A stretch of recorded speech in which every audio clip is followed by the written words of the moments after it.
Que a graça e que a paz de Yeshua HaMashiach, nosso Senhor e Salvador, de seu Pai, esteja com cada um de vocês. Hoje vamos falar um pouco a respeito de Hebreus, capítulo 4. Como vocês podem perceber no canal, estamos fazendo a série do estudo de Hebreus. Já aprendemos a respeito de Hebreus 1, Hebreus 2, Hebreus 3, Hebreus 8 e hoje vamos ao capítulo 4. Também gostaria de agradecer muitíssimo a todos os meus 290 inscritos. Que a paz do eterno Deus seja com cada um de vocês. Vocês podem compartilhar os estudos para aquelas pessoas que vocês gostam. Com certeza será uma bênção na vida de mais pessoas. Vamos lá. Hoje eu separei algumas gravuras, né? A primeira é essa gravura, que hoje nós vamos falar um pouco de um paralelo que existe entre o nosso Senhor, Mashiach, e Josué. Não tem como você falar de Hebreus capítulo 4 se você não citar Josué. Se você não sabe quem é Josué, então neste estudo eu vou explicar um pouquinho, né, de forma resumida, vamos dizer assim. Vamos ter um estudo um dia sobre cada personagem bíblico, né? Vamos fazer esse estudo. Está nos planos do canal a gente fazer um estudo sobre Moisés, a gente fazer um estudo sobre Josué, sobre os mais destacados, vamos dizer assim, né? Que as escrituras falam um pouco mais. Na verdade, não é nem por causa dos personagens em si, mas sim por causa do Mashiach. Nosso canal, ele tem um foco em falar sobre o Mashiach, o Salvador, certo? E seu pai. Então, a gente vai usar os personagens bíblicos para nos mostrar como que existe um paralelo de vida entre esses personagens. Então, também a gente vai trazer alguns conceitos da Torá, né? E de alguns textos também da Brit Hadashah, que é do Novo Testamento. Por exemplo, eu separei para vocês o texto de João, capítulo 1, no verso de número 1. João 1, aqui nós estamos na Bíblia King James, tá? KJ, King James. Como vocês podem notar aqui, olha, se a gente deixa King James atualizada, Novo e Velho Testamento, tá? Então é exatamente esta Bíblia aqui que nós estamos nessa coluna, King James. Então aqui tem o texto de João capítulo 1, verso 1, que fala que Jesus é a palavra, tá? Então nós vamos deixar esse texto aqui, porque vai ter uma hora no estudo de Hebreus, no capítulo 4, e nós vamos referenciar o capítulo 1, verso 1 de João, vocês vão entender. Então, essa gravura aqui é a gravura de Josué, tá? Que em hebraico se escreve Yehoshua, ok? Esse J aí que vocês estão vendo não tem no hebraico, tá? Só que para transliterar para línguas latinas, como a nossa, né? Português é uma língua latina, nós usamos aí o J. Não tem problema nenhum você usar o J, tá? Para falar Jesus, para falar Josué, Jeremias, João, tá? Não tem problema. É transliteração do hebraico, né? Que passou pro grego, que passou pro latim e que agora está no português. Então, a gente tem transliteração de transliteração de transliteração. São 4 transliterações diferentes para chegar até nós. Então, no nosso idioma, nós falamos Josué. Não tem problema nenhum falar Josué. Mas eu gostaria que vocês soubessem, né, que o nome desse personagem em hebraico é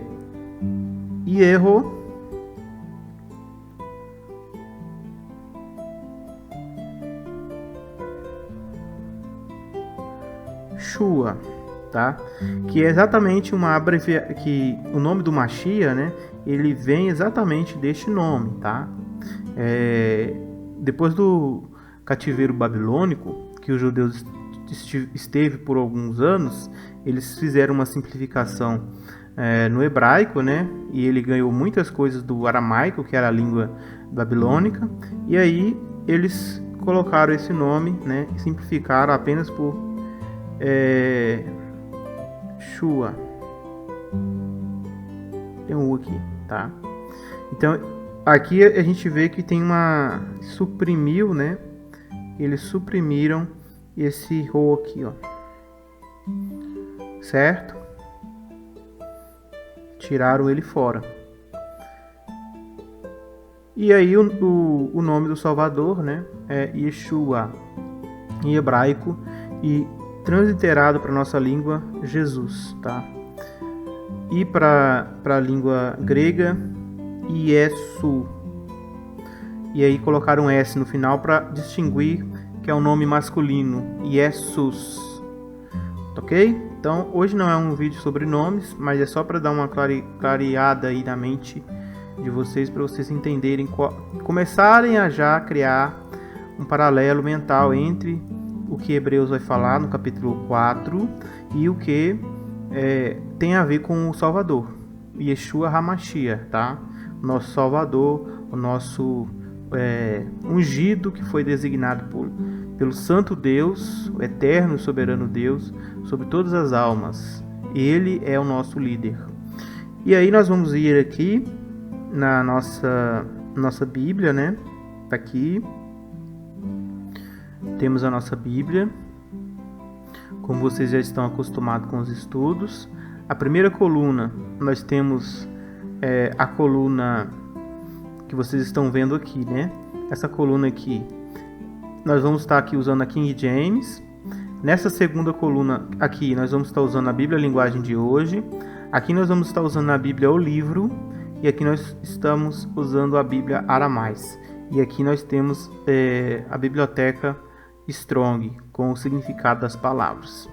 Se você é novo, né? Então você vai estar sabendo o que está acontecendo aqui, para não ficar perdido.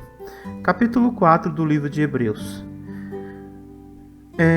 Vocês que assistiram o último vídeo, vocês viram que o capítulo 3 fala sobre o coração de pedra do povo que se rebelou e que deixou seu coração ficar de pedra e não ouviram as palavras do Mestre, que é o nosso Senhor Yeshua HaMashiach, né? Só que ali ele estava governando a nação de Israel por meio de Moisés, certo?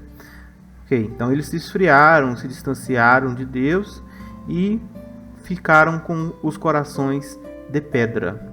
Neste estudo de hoje, o assunto meio que continua, tá? Então, você tem que pensar assim, olha, capítulo 4 de Hebreus é continuação do capítulo 3 de Hebreus.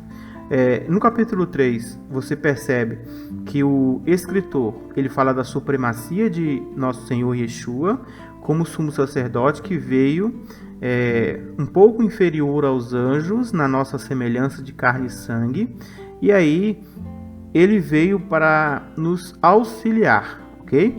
Com o capítulo 2 também, como nós já estudamos. Tem os vídeos no canal, vocês podem ver. E agora no capítulo 4, você vai ver mais uma vez agora, né? Embora no capítulo 3 o escritor foca em Moisés, Moshe, como sendo aquele que trabalhou como assistente na casa de Deus, agora no capítulo 4 o escritor passa para o segundo tipo de Jesus, de Yeshua. Então, primeiro é Moisés. Jesus, ele é um tipo de Moisés, como foi explicado no último vídeo. Se você não viu, eu recomendo que você vá, tá, no canal e assista o vídeo. Ele já está com 49 visualizações, né? Hebreus 3, o povo de coração de pedra, a supremacia de Cristo e os corações de pedra. É um vídeo muito interessante que explica para nós exatamente, né, o decorrer ali do povo de Israel, tá? E aí você tem aqui também o vídeo do capítulo 2, que fala o agente principal de nossa salvação, Jesus, capítulo 2. É maravilhoso, tá? E daí por diante, tá? Tem todos estamos fazendo aqui a playlist do livro de Hebreus, Yeshua, o Deus que tinha Deus, capítulo 1. E hoje o capítulo 4, tá? Tem também o capítulo 8. O capítulo 8 tá aqui, olha.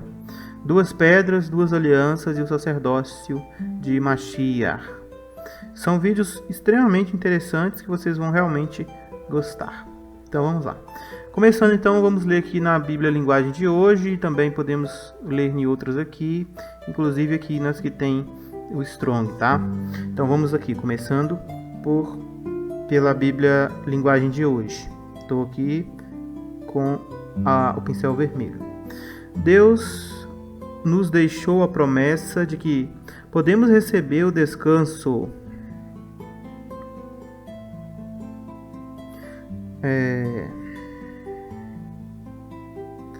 Descanso. Guarde essa palavra, tá? Nós vamos falar muito sobre isso. De que ele falou. Portanto, tenhamos muito cuidado para que Deus não julgue que alguém de vocês tenha falhado, deixando assim de receber este descanso. Aqui o escritor fala do descanso. Aqui, se nós voltarmos um pouquinho no 3, vocês vão lembrar que Deus ele jurou que eles não entrariam no seu descanso por causa da desobediência e por causa da falta de fé. Aqui no capítulo 3 a gente estudou isto. O descanso. Nós não entramos nisto no outro estudo, porque nós deixamos para falar um pouco sobre o descanso aqui no capítulo 4, né? Abordar sobre o descanso, porque aí vai entrar sobre o tema Josué. E também vamos falar sobre Davi, né? Sobre outros escritores bíblicos. Vamos aqui, ó. A palavra descanso, ela é uma palavra usada aqui, uma palavra grega, que é a leitura dela, né? Catapausis, tá? Essa palavra aqui.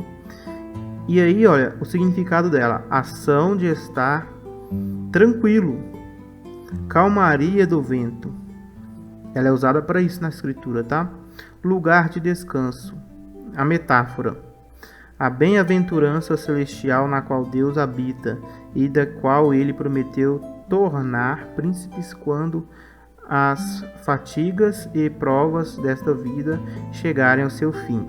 Aqueles que permanecem firmes na sua fé em Cristo. Então, aqui eles deram vários, né, significados, tal, mas aqui vamos nos ater aqui apenas a esses aqui, olha. Ação de estar tranquilo, calmaria do vento, ou do espírito, né, e descanso, ok? É muito óbvio que o escritor de Hebreus, ele usa esse termo descanso, né, vai até um pouco além dessas definições que estão aqui. Ele usa o descanso, né? Ora, ele está falando da terra prometida, ok? A terra de Canaã, que os judeus eles receberiam se eles fossem fiéis. Cadê o Google Earth? Google Terra.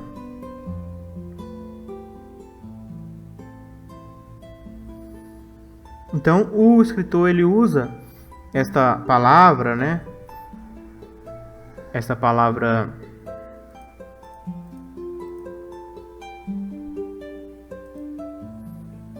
para descrever também isso aqui, pessoal, ó, a terra prometida. Isso aqui, olha, foi a terra em que Deus ele prometeu para Abraão, terra de Canaã. Então, isto aqui era a terra prometida, certo? Terra da promessa. E aí o escritor de Hebreus, ele usa esta alegoria, é a palavra difícil, né? Alegoria. Ele usa essa alegoria para referir-se tanto à terra prometida quanto a algo mais profundo. Por quê? Porque nós vamos ver que a terra prometida ela foi entregue ao povo de Israel. Mas, de acordo com o que é falado nesse texto aqui, você vai ver que o que ele chama de descanso aqui, embora no capítulo 3 estava ligado, né, e no capítulo 4, há também a terra prometida, mas é algo além da terra prometida. Então, vamos lá. Então, o escritor aqui, ele primeiramente, ele se preocupa em falar com o leitor que quando Deus ele promete o descanso, ele tenciona em dar o descanso, mas existia ou existe ou existirá, né? Enquanto o Senhor não vir para cumprir todas as suas promessas, existe a possibilidade de perder a oportunidade de entrar no descanso. Então, obviamente, aqui você já vê que esse descanso que ele se refere não é a terra prometida. Porque aqui ele está falando a cristãos depois da morte de Jesus. Então, quanto tempo depois, né? Vamos ler aqui no capítulo 4, verso 2 agora. Agora vamos ler aqui na Bíblia o livro.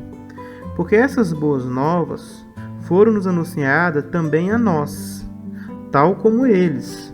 Mas, se de nada lhes serviu, é porque não creram nelas, quando as ouviram. Aqui ele está falando sobre o povo judeu, que ouviram as boas notícias e o que eles fizeram? Essas boas notícias não serviu muito para eles, porque não creram, não acreditaram nelas. Aqui, pessoas, é referência clara de números, né? Quando a gente vê ali, quando Josué, ele, mas juntamente com Caleb, né? Josué e Caleb, eles receberam a incumbência do Moisés de ir até a terra prometida e averiguar o país, né? E aí o que acontece? Moisés escolheu de cada tribo um varão, um homem. Então Josué, Caleb, né? E mais 10. Não vamos precisar aqui de cada tribo, cada um era, tá? Quem eram os representantes de cada tribo. Mas o que importa aqui é que apenas Josué e Caleb voltaram com um bom relato. Essas boas notícias era com relação a entrarem no descanso, que no caso para eles representava um descanso daquele deserto que eles estavam perambulando ali por 40 anos. Então eles andavam ali 40 anos, ficaram 40 anos no deserto, perambulando para cima e para baixo. Deus não deixava que eles entrassem na terra prometida, até na ocasião em que Deus ele permitiu que o povo entrasse na terra. Só que quando Deus ele falou para o povo entrar na terra, aconteceu isso aí, né? Por isso que eles ficaram 40 anos, porque o povo não acreditou, somente Josué e Caleb. Então, os únicos que entraram na terra prometida foi Josué e Caleb, né? Então, esse descanso aí, eles tinham que entrar do Egito, né? Todo o sofrimento que eles tinham passado no Egito como escravos. E aí, eles poderiam entrar no descanso de Deus na terra prometida. Só que eles perderam sua fé, mesmo vendo todas as coisas que Deus tinha feito. Somente Josué e Caleb demonstraram fé. E aí eles foram submetidos a percorrer o deserto ali por 40 anos por causa da sua falta de fé. Eles perderam a oportunidade de entrar na terra prometida e eles estavam no limiar da fronteira da terra prometida. Era só entrar, né? Só que tinha que ter fé, porque quem morava nas cidades ali da terra prometida eram pessoas muito grandes, de estatura muito altas. Nós vamos falar isso no outro vídeo, quando nós tratarmos do assunto dos Néfilins, dos derrubadores, né, dos caídos. E aí, o que acontece?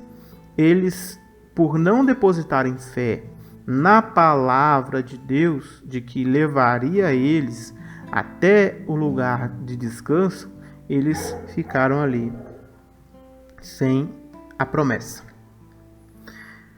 Só que aqui está falando que as mesmas boas novas que eles ouviram, nós também estamos ouvindo hoje. Então você está saindo aqui de um contexto judaico, um contexto totalmente baseado aqui na Torá, para um contexto cristão. Então veja que as coisas que foram prometidas para aqueles que estavam na antiga aliança é renovado como promessa para os da nova aliança. Talvez você se pergunte, o que isso tudo tem a ver comigo? Tem a ver que a promessa de descanso de Deus, ela ainda está garantida.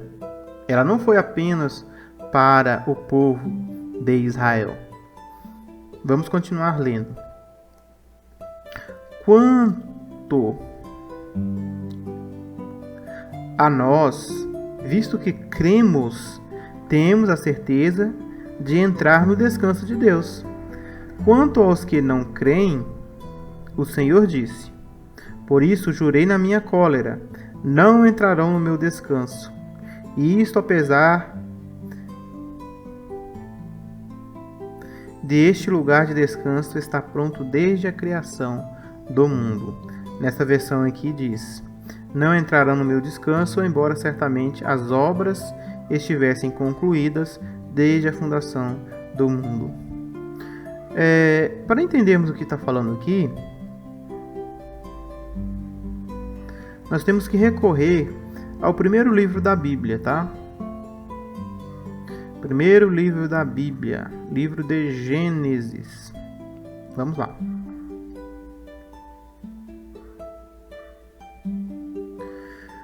Uma particularidade interessante no livro de Gênesis, nos 2 primeiros capítulos, é a seguinte: Deus, ele sempre, depois de um dia de criação, ele fala uma expressão muito interessante com relação a isto.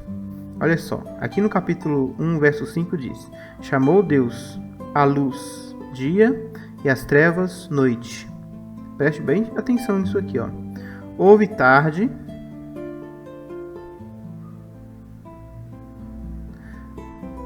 na palavra hebraica erev, que representa aquele período em que não é nem mais dia e nem mais noite, né? A gente chama ele de viração do dia, erev. Houve erev,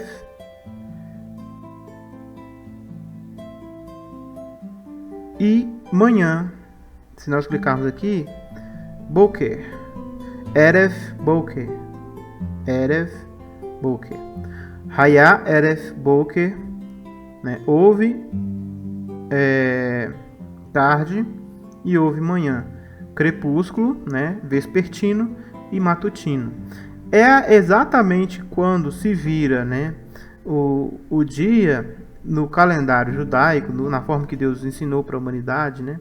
É quando entardece. Este é o período que é a viração do dia. No nosso relógio atual, a gente vira o dia meia-noite. 12, na 24, na 0 hora, né? A gente fala 24, tem gente que fala 0, tem gente que fala 12, tá? Então, os judeus não. Os judeus, eles foram ensinados pelo Eterno a computar os dias sempre começando com o pôr do sol. Toda vez que o sol se põe, à tardinha, então é o início de um novo dia. É ali que o dia começa, tá? Então sempre o dia começa de noite, tá? Nesse período que não é nem dia nem noite, aí quando escurece, começou o dia. Escureceu, começou o dia. E o dia termina também quando o dia vai, a claridade vai indo embora, até no outro dia virar. Por isso que os judeus, eles, o Shabat mesmo, né? Às vezes as pessoas talvez não entendem, né? Porque o judeu fala Shabat Shalom na sexta-feira à noite, porque já é Shabat, tá? Sexta-feira à noite já é Shabat. Vai até quase no sábado. De quando dá ali no sábado de tarde, termina o Shabat. E já é o primeiro dia. Então é assim que Deus ensina, né, a gente a contar a data. É assim que funciona biblicamente falando. E aqui vocês viram que foi no primeiro dia. Se vocês forem ler todo o relato aqui com atenção, vocês vão ver que todas as vezes que Deus termina um dia, ele fala essa expressão: houve tarde e houve manhã. Houve Erev e houve Tov. Erev Tov, tardinha e manhã. Ou seja, todas as vezes o dia termina exatamente na viração. Ok. Depois que Deus constrói todas as coisas, todo o mundo, todas as coisas, aí chega no último dia, né? Aqui nós estamos no quinto dia, tal. Quarto, né? Vamos lá. Vamos acompanhando aqui. Agora o quinto dia, tá vendo? Houve tarde, houve manhã, quinto dia. Aí ele começa a produzir os animais, tal, selváticos.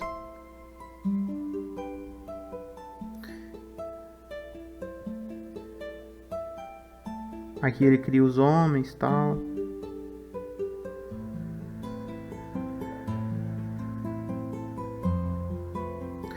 E aí, olha, viu Deus tudo quanto fizera, e esse que era muito bom. Houve tarde e manhã, sexto dia.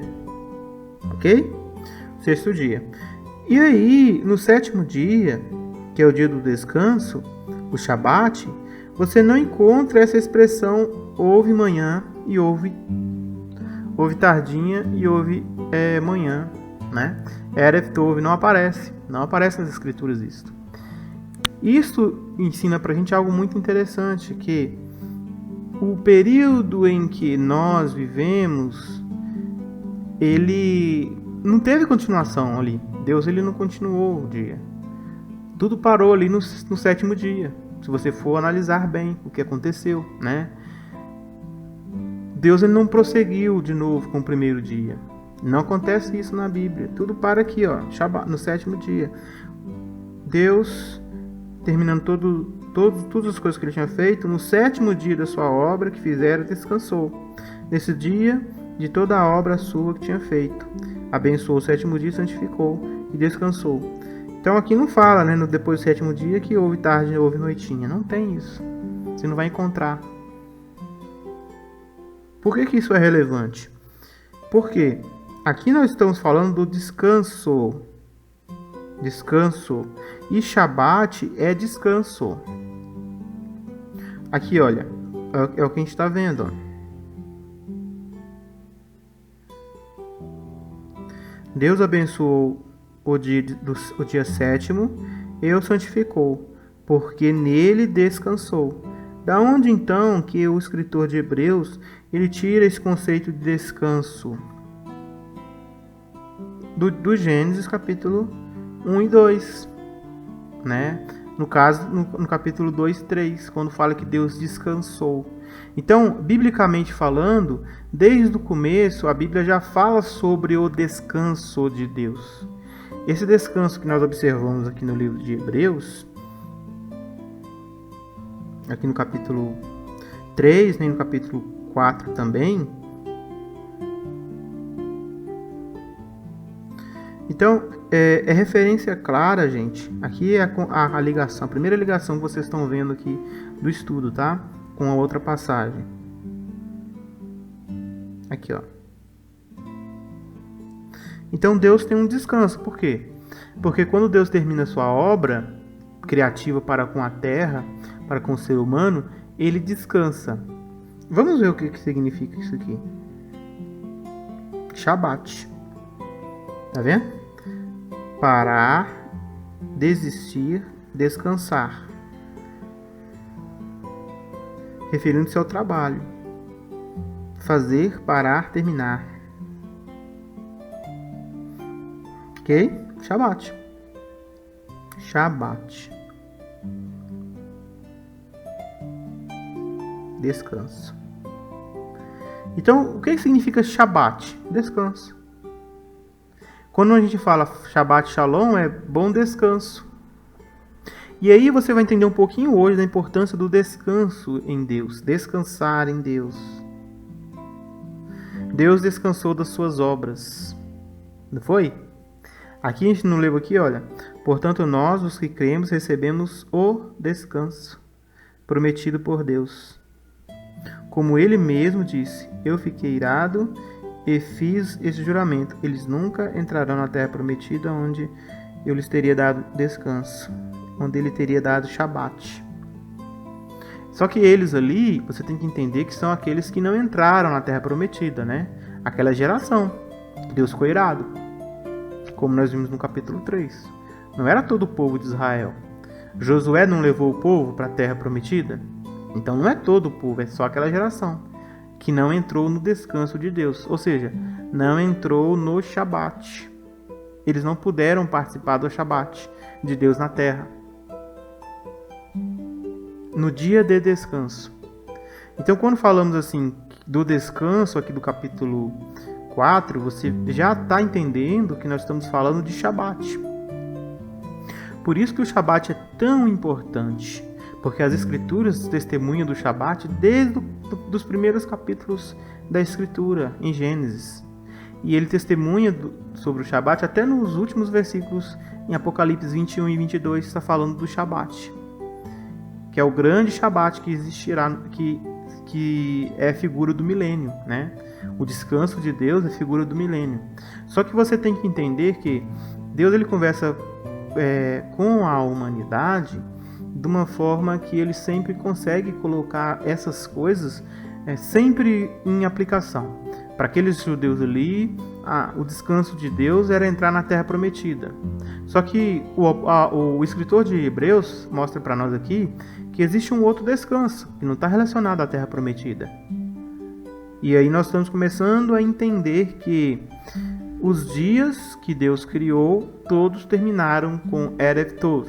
Só que o Shabat, ele não coloca mais o Erev Tov. Ele apenas descansa. Só que a Bíblia fala, em Isaías, que Deus ele não se cansa e não se fadiga. Então, o que significa o descanso de Deus? Ele não descansou porque ele cansou, tá, gente? Deus não precisa descansar. Deus ele não se cansa e nem se fadiga, de acordo com Isaías. Ele é vigoroso em poder, segundo Isaías. Então ele não se cansa como ser humano. Só que o descanso dele, ele mesmo mostra para nós a importância do descanso, quando ele mesmo, que não se cansa, para descansar. É claro que ele não se cansou, mas ele respeita as próprias normas que ele cria, porque ele está trazendo para nós assuntos espirituais profundos, quando ele fala de Shabat, de descanso, porque já estava apontando ali, antes de tudo acontecer, que haveria um grande descanso para toda a criatura, toda a criação. Então a obra de Deus ela não termina quando Deus termina ali a sua obra em Gênesis, porque pela sua presciência, né, ele já estava indicando que haveria muitas e muitas lutas à frente e que necessitaria de um grande Shabat para assim começar o novo dia, o 8º dia, tá? É muito profundo isso aqui, mas é uma coisa muito maravilhosa. Então vamos lá, vamos continuar aqui no livro de Hebreus, né? Carta de Hebreus. Pois a respeito do 7º dia, olha só, aqui tá vendo que ele está relacionando o descanso com o 7º dia, Hebreus capítulo 4:4. Então tu entende que aqui você tem que levar a sua mente para Gênesis capítulo 2:3, porque está falando do 7º dia. Pois a respeito do 7º dia está escrito o seguinte em alguma parte das Escrituras. Eu estou te falando qual que é essa parte. É Gênesis capítulo 2:3. É aqui que ele tirou isso. No 7º dia Deus descansou de todo o trabalho que ele havia feito. Só que é legal que o nosso Senhor Yeshua HaMashiach, ele fala sobre o Shabat. Ele fala, eu e meu pai estamos trabalhando até agora. Então esse descanso que Deus tira, ele é meio que relativo, tá? Por quê? Porque ele e o Mashiach, eles têm trabalhado até hoje. O Mashiach falou isso. Eu e o pai estamos trabalhando até hoje. Quando ele foi criticado pelos fariseus porque ele curou uma pessoa no sábado, no Shabat. Por que Machia, gente, ele curava pessoas no sábado, especificamente no sábado? Será que porque ele queria afrontar as pessoas ali, os líderes? Não, não é isso. Ele curava no Shabat porque ele estava prefigurando o grande Shabat, que é o tempo de cura do milênio, cura das nações. Por isso que ele curava no Shabat. E por isso que ele falou assim, ó, eu sou o Senhor do sábado. Ou seja, eu sou o Senhor do descanso. Então, quando o escritor de Hebreus fala de descanso, ele está apontando para um descanso maior. Primeiro ele correlaciona a terra prometida, mas depois ele vai além e nos mostra que o descanso de Deus ele está ligado às coisas que serão feitas no milênio por Machia e Yeshua, nosso Salvador. Então, neste ponto, nós já podemos entender que a promessa para entrar no descanso de Deus, ela está ligada à nossa absorção do Evangelho messiânico. Por que aquelas pessoas ali de Josué não entraram na Terra Prometida? Por falta de fé e por causa da desobediência. E aí no primeiro verso, nós vimos aí do capítulo 4:1, que ele tinha preocupação, porque alguns eles estavam ficando para trás. Ou seja, eles estavam mostrando desobediência e falta de fé. Exatamente como aquele tipo, né? Que eram os judeus, os primeiros judeus, os primeiros israelitas, que não entraram na Terra Prometida, que era a prefiguração do primeiro descanso que Deus deu para o povo. Aí agora vamos aqui no verso 5.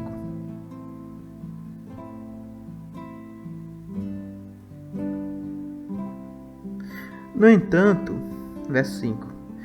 Vou ler aqui, ó. E o mesmo assunto é repetido. Eles nunca entrarão na terra prometida, onde eu lhe teria dado descanso. Mais uma vez, aqui você vai ver a correlação entre o sétimo dia e a terra prometida. Tá? Por quê? Porque aqui está falando, né, do sétimo dia, o descanso de Deus. E aqui está falando da terra prometida e o descanso de Deus. Terra prometida é uma alusão ao mundo que virá. Olam Rabá. Em hebraico, né? Mundo vindouro, tá? Podia ser traduzido assim. Olam Rabá. Ou o mundo vindouro.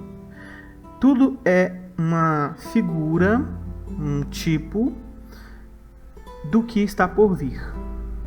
A Terra Prometida é um tipo. Se você quer entender como que vai ser no milênio, você tem que ler Josué.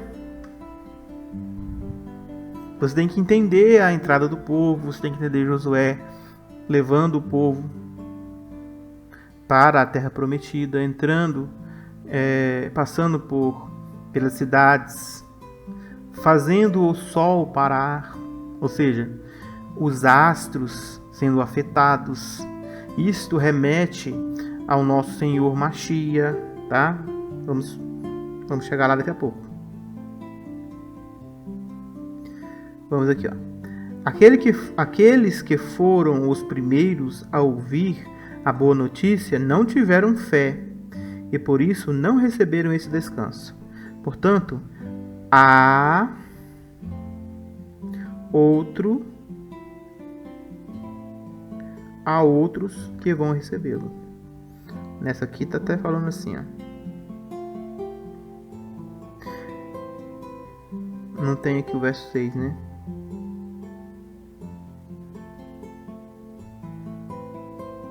Não entraram no meu descanso, contudo, isso dá a entender que ainda haverá alguém que deverá entrar nele.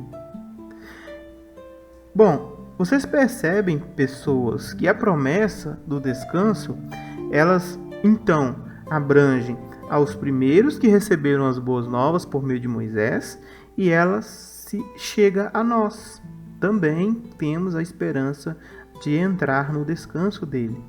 Aqui o escritor nada mais, nada menos está falando exatamente que existe uma possibilidade ainda de um outro descanso, tá? Aqui, ó. Visto, portanto, que resta Visto, portanto, que resta. Preste atenção nisto.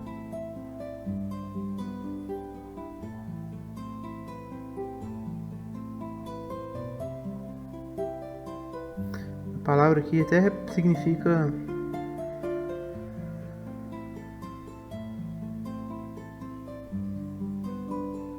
partir, deixar para trás, desertar ou desistir de.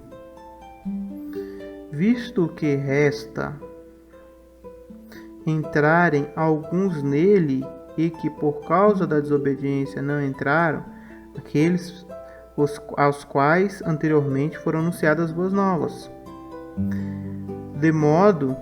De novo, determina certo dia, hoje, falando por Davi, muito tempo depois, segundo antes fora declarado, hoje, se ouvirdes a sua voz, não endureçais o vosso coração. A prova disso é que Deus marca outro dia, ou seja, outro dia para se entrar no descanso. Só que quando que é esse dia? Hoje. Só que hoje aqui, olha, esse hoje foi escrito há 2000 anos atrás.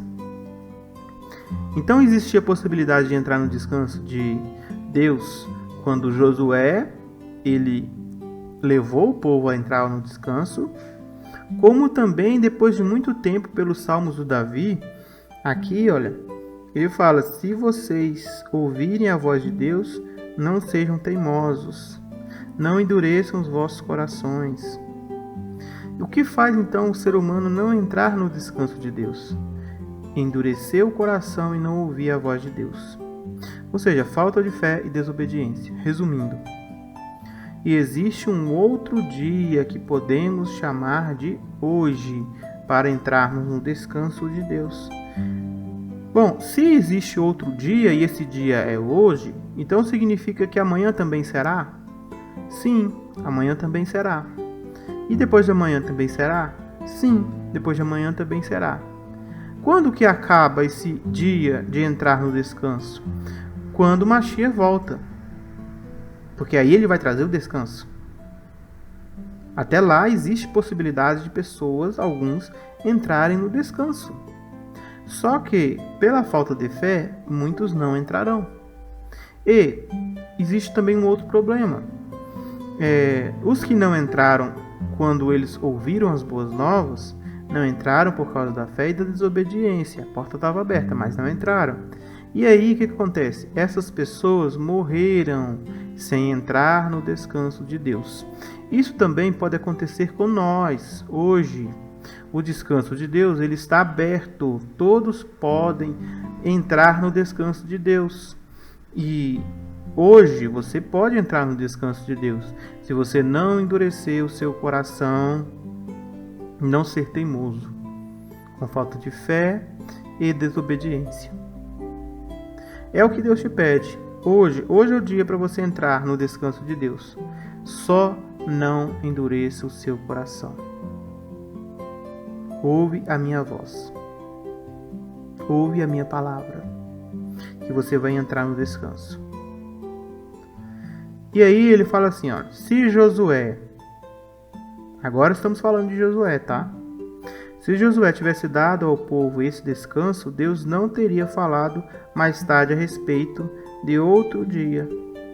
Então aqui o escritor está deixando claro para a gente que aquilo ali que aconteceu com Josué foi apenas uma tipificação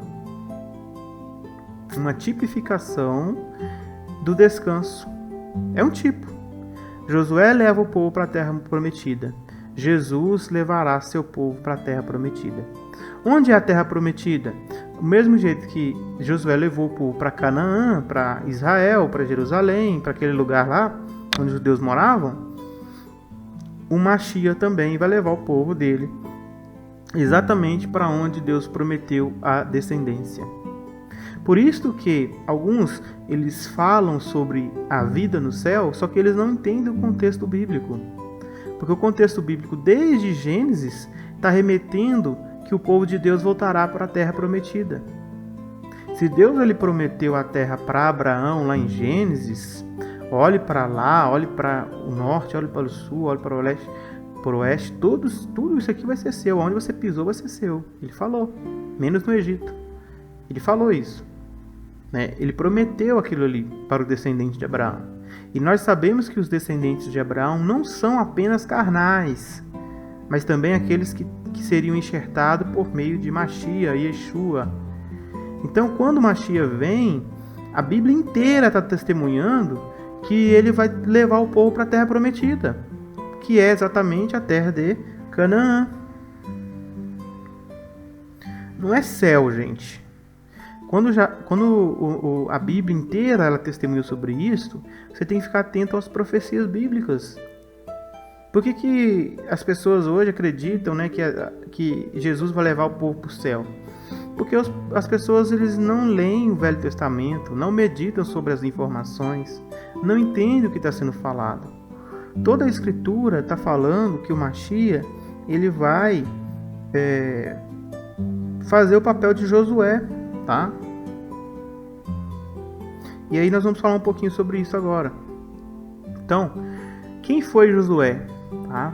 Então essa parte do vídeo que eu explico um pouquinho. Josué, para início de conversa, ele nem chamava Josué, ele chamava Oséias.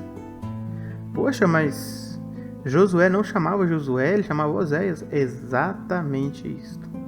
Não chamava Josué, ele chamava Oséias, né? Rocheia. Nós não vamos aqui entrar na explicação disso, porque só isso dá um estudo maravilhoso. Só que aí, mudando umas letras do nome, né? Uma letra do nome, Deus acrescentou umas letras em hebraico no nome de Rocheia e virou Yehoshua. De Rocheia se tornou Yehoshua, tá? Alguns falam Yahoshua, né? Embora essa expressão não apareça na Bíblia, por causa da mudança que teve, mas é bem provável que chamava Yahoshua mesmo, tá? Mas não aparece na Bíblia atual, em lugar nenhum você vai achar essa expressão Yahoshua, é Yehoshua. Então, primeiro, Moisés, ele troca o nome de Josué por Oséias, Rocheia, por Yehoshua. Isso tem um significado e isso tem um outro significado, tá? Hoje não vamos falar sobre o significado disso, só vamos falar sobre o significado disso. Yehoshua significa Yehu, salva. Yehu, que é o Deus, né? 3 letras do nome, Yod, Re, Vav, tá? Que transliterado, estou fazendo aqui, YHW. Essas 3 aqui, Yehoshua, Shua, né? Shua é salvação. Ou seja, o erro de salvação. Por isso que ele foi modificado seu nome. Quem modificou o nome? As escrituras falam que Moisés passou a chamar Oséias, né? de Josué.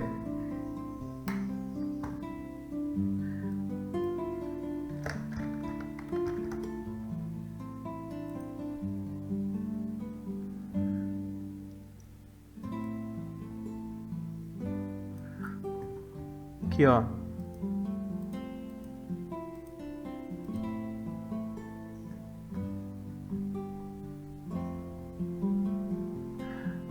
Da tribo de Isacar,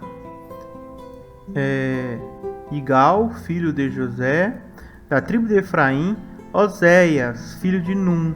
Então, ó, Oséias, filho de Num, é Josué, tá? Aqui, ó. Números, capítulo 13, 16. E eles são os nomes dos homens que Moisés enviou para espiar a terra. E Moisés deu a Oséias, filho de Num, Ocheia, né? Aqui está Ocheia. Oséias, filho de Num, Ocheia, bin Num, né? Ben é filho, tá? Ocheia, bin Num, Oséias, filho de Num. O nome Yehoshua, Josué, tá vendo? Tá aqui, ó. Vou mostrar para vocês aqui, ó. Moisés enviou para espionar a terra, e Moisés deu a Oséia ben Nun, Oséias, filho de Nun, o nome Iehoshua, Josué, tá? Então quem deu o nome para... Não foi o pai de Josué que deu esse nome para ele não, entendeu, gente? Ele foi batizado por Moisés ali. Moisés ele deu o nome para ele, Iehoshua, exatamente o nome do Salvador, tá? Depois, nos textos à frente, você vai encontrar esse nome, tá? Apenas como Yeshua, depois da simplificação no cativeiro babilônico. Depois a gente vai fazer um vídeo sobre isso aí. Então, quando Moisés ele muda o nome do senhor aqui, do rapaz aqui, que chamava Oséias, para Iehoshua, olha só, né? Olha só. Se nós olharmos aqui no hebraico, tá? Vamos aqui ver rapidinho no hebraico aqui, só para vocês verem que legal que é. Eu tenho aqui, olha, a Bíblia hebraica, tá? Também eu tenho aqui a Bíblia hebraica. Então, ó, temos aqui essa aqui, ó. Tá aí.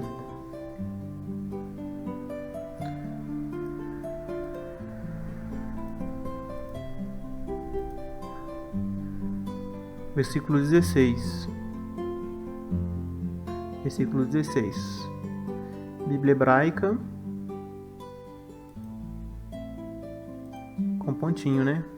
Aqui, ó. Vou aumentar aqui só para vocês conseguirem ver aqui. Vou aumentar bastante aqui para ficar bem grande. Aqui, ó. E vou mandar também ficar coloridinho aqui para vocês verem aqui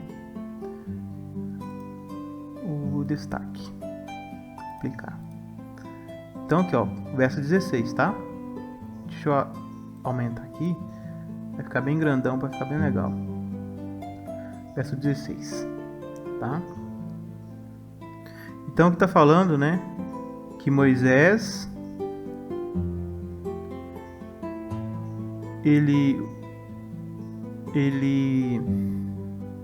os homens que Moisés designou para espionar a terra.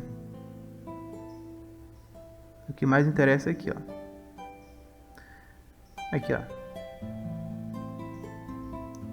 Aqui tá o nome, ó. Roshea.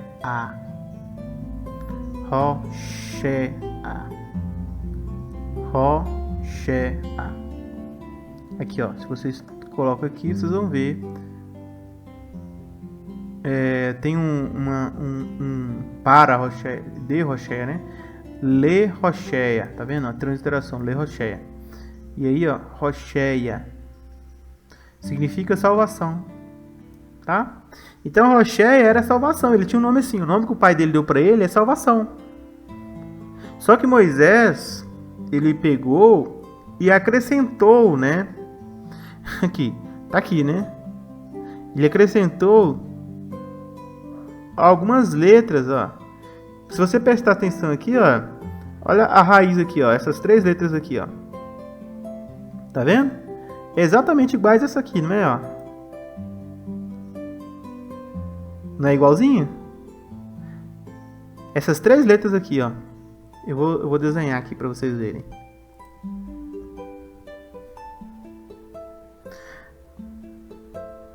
Vav, Shin, Ain. Tá vendo? Vav, essa aqui. Shin, essa aqui. E Ain, essa aqui. Essas 3 letrinhas aqui, ó. Vav, Shin, Ain. Vav, Shin, Ain. É as mesmas 3 letras. Só que, o que acontece? O Moisés, ele tira esse... Só que até, se você for analisar, tem até mais letras aqui, ó. Tem mais letras, vamos lá. Tô falando 3, mas tem a mais aqui, ó. Eu vou fazer aqui... Qual cor que eu vou fazer? Eu vou fazer de verdinha. Verdinho. Aqui, ó.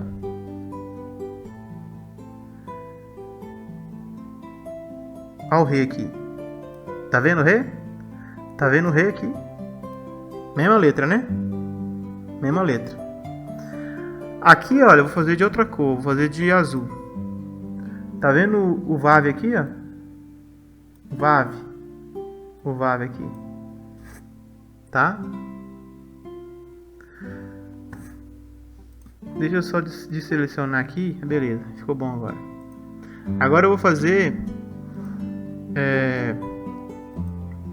de vermelho. Aqui, ó. Shin. Tá? E por último, eu vou fazer aqui de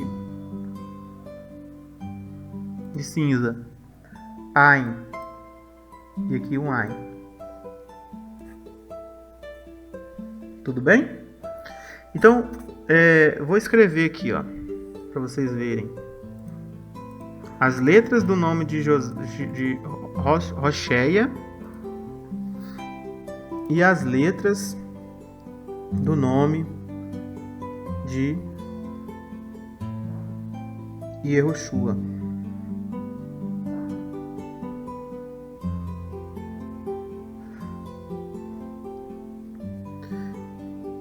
Então nós temos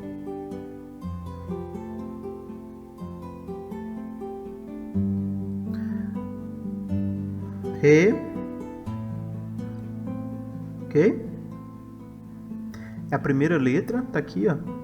Re, primeira letra. Aí nós temos o Vav, segunda letra. Tá aqui. Tá aqui, né? De azul. E tá aqui. Depois nós temos o Shin, que é mais ou menos assim, né? E depois nós temos o Ain, que é mais ou menos assim, né? Então, aqui, as 4 letras. A única coisa que Moisés fez foi acrescentar um Yud aqui. Mudou o nome todo com esse Yud. Esse Yud transformou a vida de um homem. O Yud entrou na vida desse homem e transformou o nome dele de Rocheia para Yehoshua.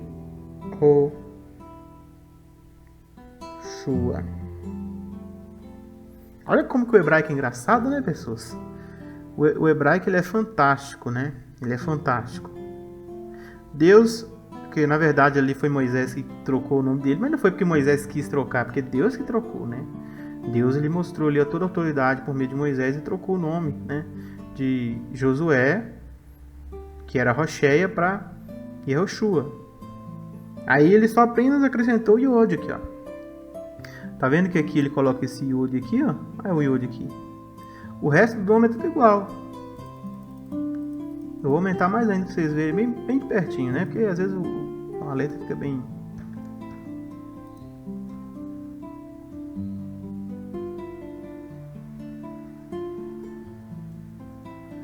Tá aqui, ó. Mais grande do que isso, impossível.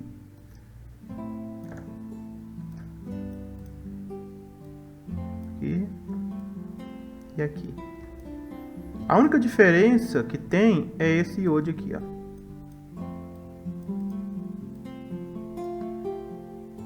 Não quer selecionar só o Yod? Aí. A única diferença dos dois nomes é esse Yod. Claro também que existe pontos massoréticos aqui, né? Aqui tem o Kubutz, que é o U, né? Aqui já tem outro...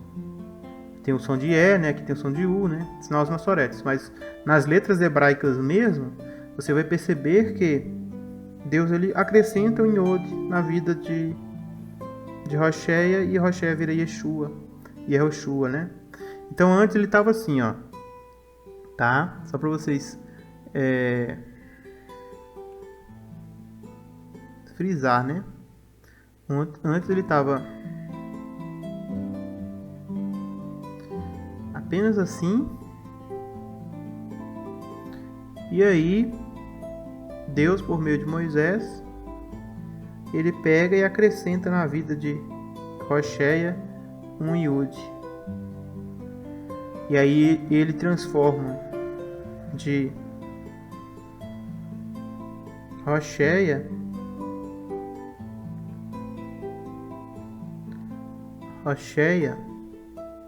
para Yehoshua. Vocês viram que Rocheia significa salvação. E Yehoshua, olha o significado aqui, olha. Javé é salvação. Não é só salvação mais. Agora é Javé, Yahweh, né? Yavé, Elohim, né? Adonai. Adonai é salvação. Então esse Yud, ele transformou muito a vida, o nome, né? O significado, tudo muda aqui, ó. O significado, tudo muda. Quando você...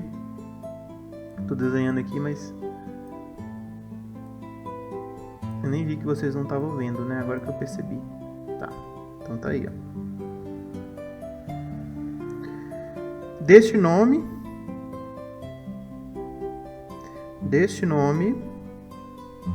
Rocheia, Deus acrescenta um Yud e vira Yehoshua. Ou seja, este Senhor, que foi treinado por Moisés, ele é um tipo perfeito do nosso Mashiach, pessoal.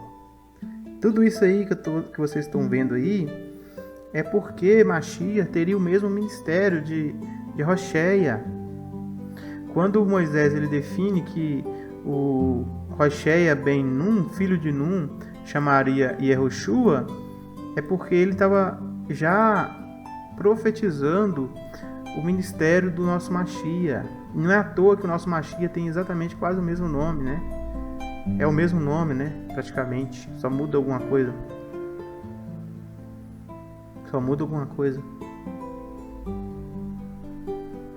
Entendem? Como que é tão profundo isso?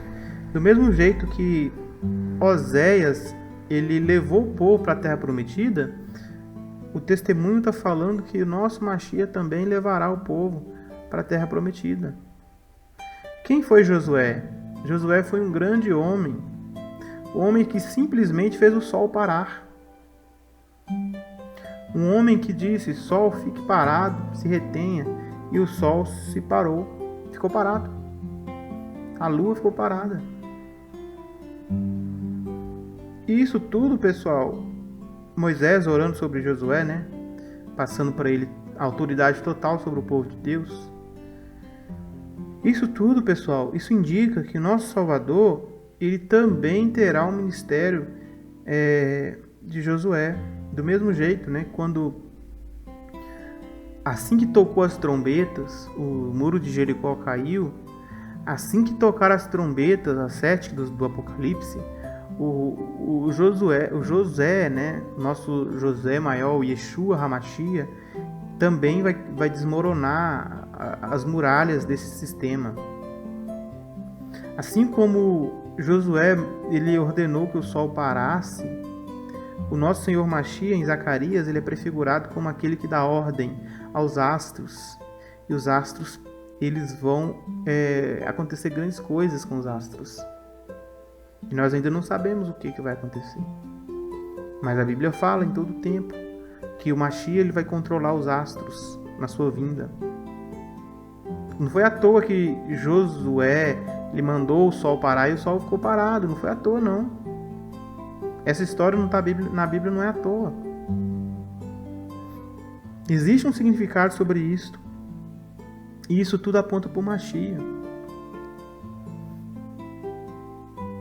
Mas como maior. Como sendo maior. Vamos voltar lá para o nosso estudo.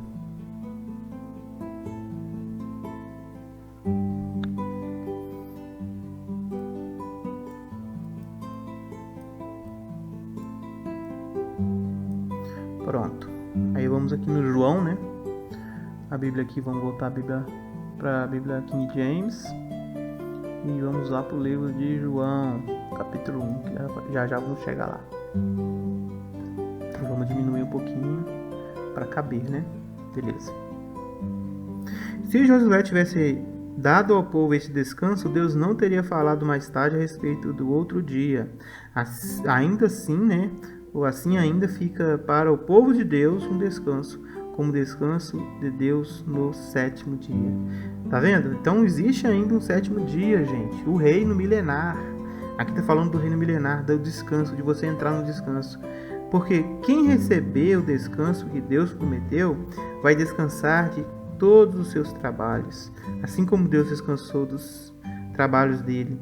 Portanto, façamos tudo para receber esse descanso. Não é fazer mais ou menos não, gente. Aqui está falando que a gente tem que fazer tudo para receber esse descanso. Esse é o melhor investimento que você tem na sua vida. É entrar no descanso de Deus, entrar no milênio, descansar das suas obras.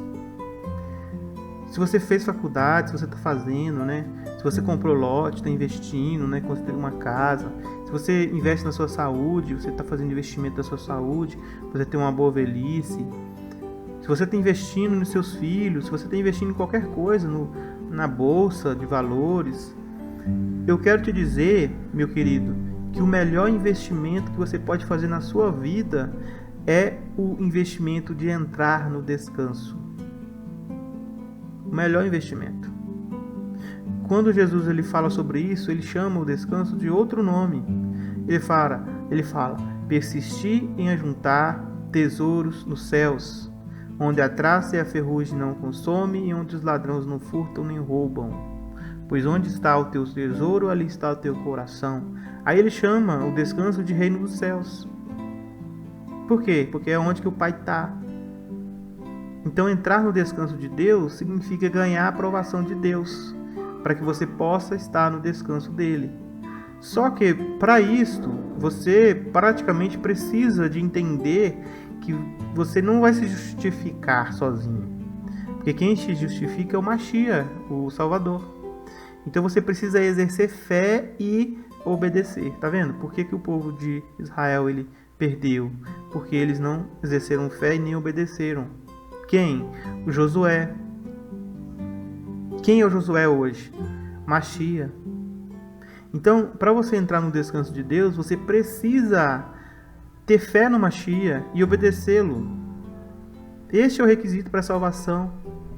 Aí você fala, mas só acreditar no Mashiach é suficiente. Não. Você tem que acreditar e você tem que obedecer também, porque a fé, se a obra, ela está morta. Qual que é a obra? Não é que você vai se justificar por obras, mas você tem que mostrar que você é um salvo, é um regenerado, é um seguidor de Mashiach, que a transformação da vida do Mashiach aconteceu em sua alma. Você precisa.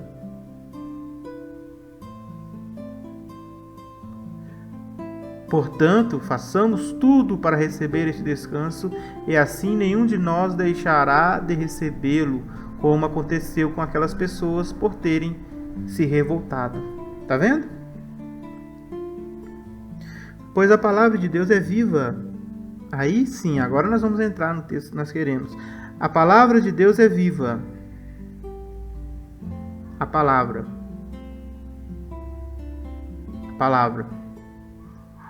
A palavra de Deus é viva, né? Quem é a palavra de Deus? No princípio era a palavra.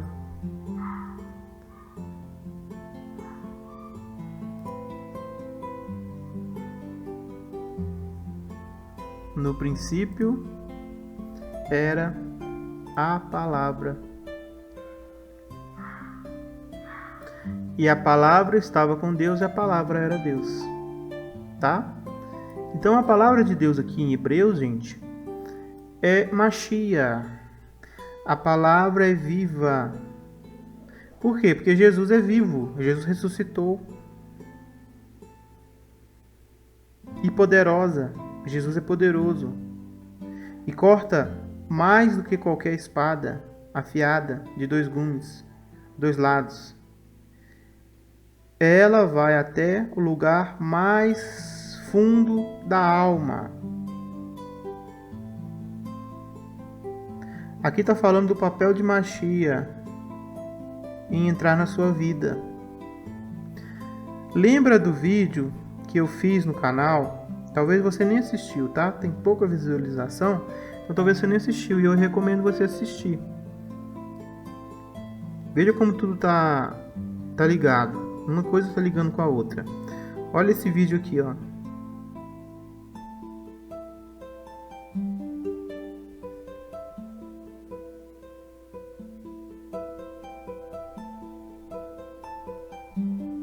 Moradas, vestiduras e seu corpo.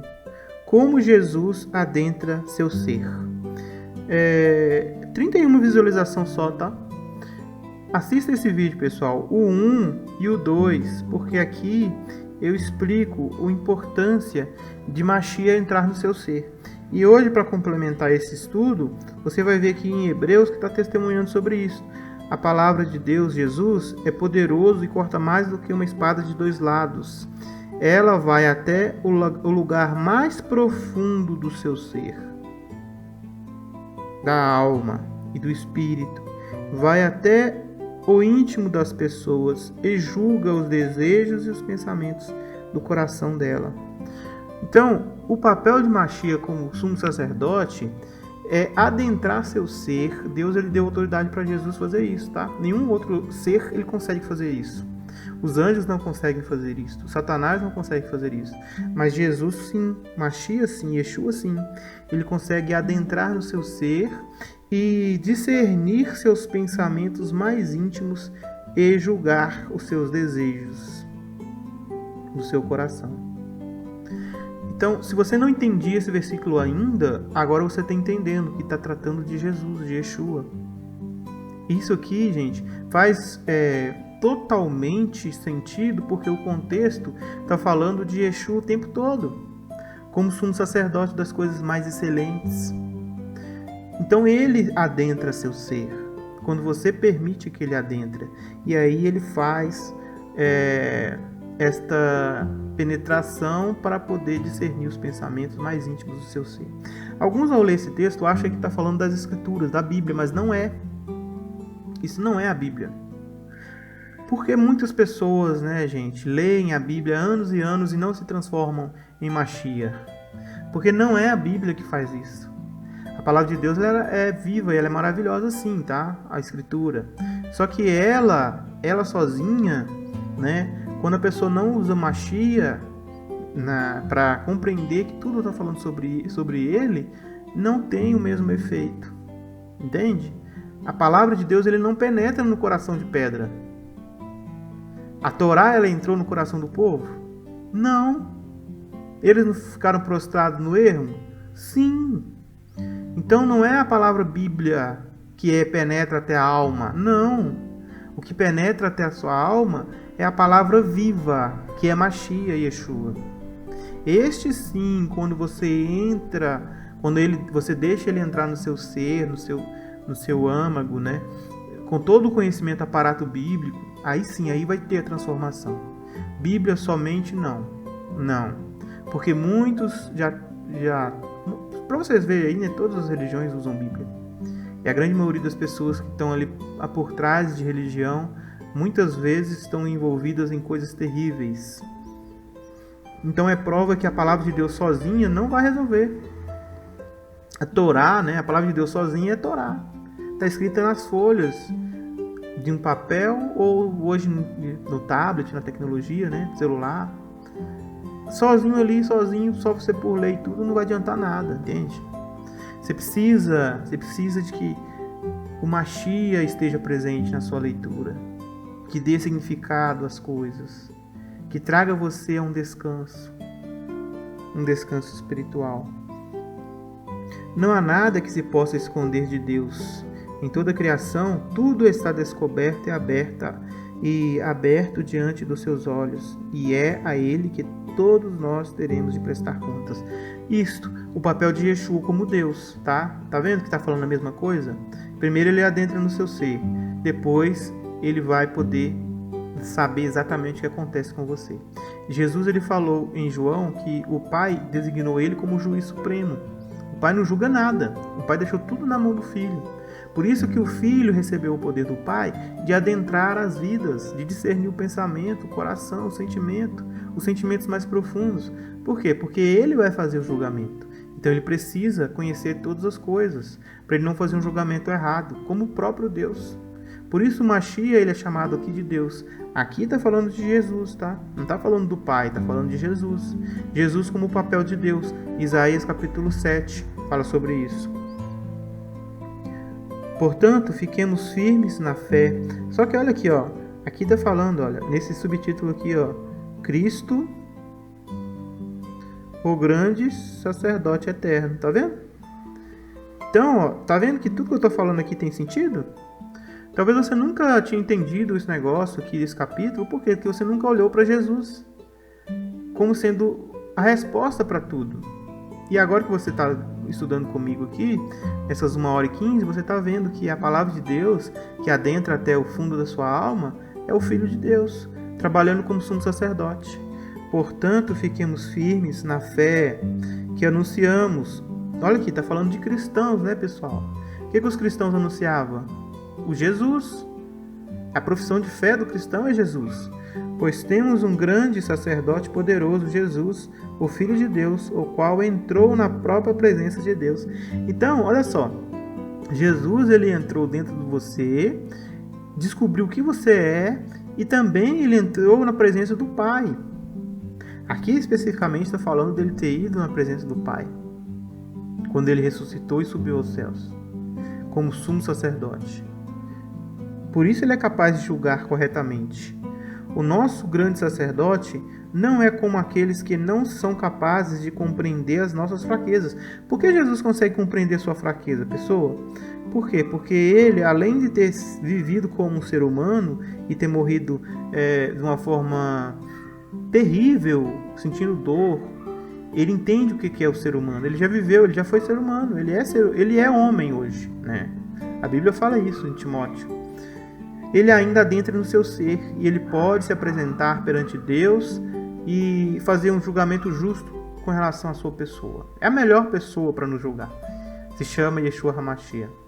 Pelo contrário, temos um grande sacerdote qual foi tentado do mesmo modo que nós, mas não pecou.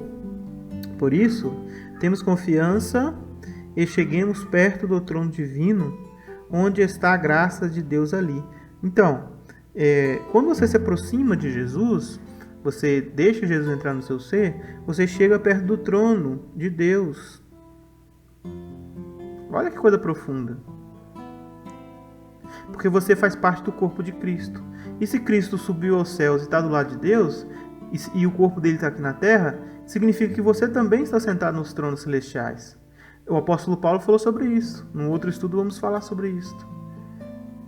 Que ele sentou nos tronos celestiais e nós todos sentamos nos tronos celestiais com ele. Porque o nosso cabeça está lá, então significa que nós também fazemos parte daquilo. Só que nós estamos na terra. Ali receberemos misericórdia e encontraremos graça sempre que precisarmos de ajuda. Ok? É assim que funciona, gente, o sacerdócio de Machia. Esta é uma introdução ao sacerdócio de Machia. O que eu quero agora ressaltar nesses últimos minutos de conversa aqui. Aqui o escritor de Hebreus, ele faz algo interessante. Ele traz o exemplo de Josué como prepulsor daquele que levou o povo para entrar na terra prometida. E aí ele faz um paradoxo aqui, uma relação entre a terra prometida e o sétimo dia da criação, que é o descanso. Aí ele diz que o povo não entrou no descanso por causa da desobediência e fé. Não aceitaram Josué como líder, não tiveram fé na palavra de Josué, de que a terra era boa, resolveram ir pelas conversas dos 10, perderam a terra prometida, por 40 anos vaguearam até morrer. Josué é um tipo de Jesus, Yeshua, aquele que hoje recebe o cargo de sacerdote.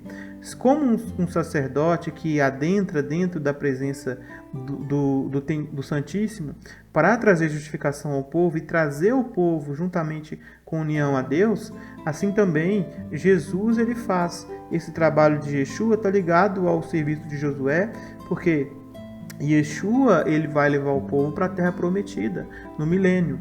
Quando ele chega, ele toca trombetas, os muros caem e de dentro do mar ele passa com a arca do pacto seca e ele traz o povo de Deus à vida novamente aonde Deus prometeu a Abraão, nosso pai, que daria aos seus descendentes. Machia, Josué, Rocheia e Yeshua, exemplo para nós de como podermos fixar nossos olhos no nosso Salvador das nossas almas. Como vocês viram, ele é a palavra de Deus, a palavra viva, que ao entrar em seu ser, ele pode compreender perfeitamente a sua estrutura de seu pensamento e de todas as suas ações e fazer um julgamento justo. Temos, por fim, um grande sacerdote que está do lado de Deus quando nós nos achegamos por confiança, ou seja, por fé, não como aquelas pessoas que morreram. Em Machia e Yeshua, pela graça, nós nos aproximamos do trono de Deus e ali receberemos misericórdia e encontraremos graça sempre que precisarmos de ajuda. Que a graça e que a paz de nosso Deus Yad-Heh Vav-Heh e de seu Filho Yeshua HaMashiach seja com todos vocês, que este estudo seja uma bênção na vida de vocês em se achegar ao nosso Salvador Mashiach.